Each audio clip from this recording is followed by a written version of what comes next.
जुल्म की हद है, जुल्म की हद। कजन एक दूसरे से हाथ मिलाते हैं, कजन, वो किस मुसीबत का नाम है? कहते हैं ये भाई है, वो भाई ये भाई होता तो इससे निकाह ना जायज होता। अब चूंकि अल्लाह ने इसके साथ निकाह को हराम रखा है, तो ये तुम्हारा भाई हो सकता? मेरे रसूल करीम सल्लल्लाहु अलैहि वसल्लम ने फरमाया, सुवर निजसुलैन है, कुत्ता बिल्कुल नापाक नहीं होता।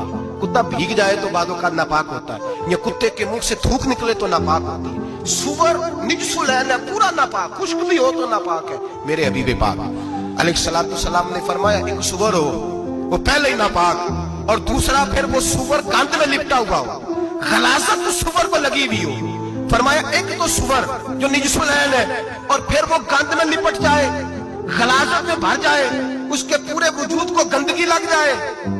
फरमाया वो सुवर गंदगी और गलाजत में लिपटा हुआ तेरे जिस्म से लग जाए तो इतना बुरा नहीं, जितना गैर महरम औरत का वजूद तेरे वजूद से लग जाए तो बुरा है। किस कदर तफसील दी, कहां से बात शुरू की और कहां मेरे नबी ने सिखाई। कजन हाथ मिला रही है, कजन के साथ बाजार जाया जा रहा है, कजन के साथ फलां काम हो रहा है, कजन को चचा का बेटा भाई होता है। अगर ये सगा भाई होता तो इसके साथ निकाह नाजायज होता। खुदारा आ जाओ, लौट आओ, वापस पलटो दीन की तरफ, लौटो, इस तबाही से निकलो। ये जो आग है, ये जो बेसुकूनी है, ये जो तमाशा है, ये लाखों कमाने के बावजूद जो बेबरकती है, ये बड़ी बड़ी फौजों के बावजूद जो रोज मस्जिदें उठती हैं, ये जो रोज जनाजे पढ़े जाते हैं, ये जो रोज बेटियां बेवा होती हैं, ये जो रोज माओ के सुहाग लुटते हैं, ये हमारे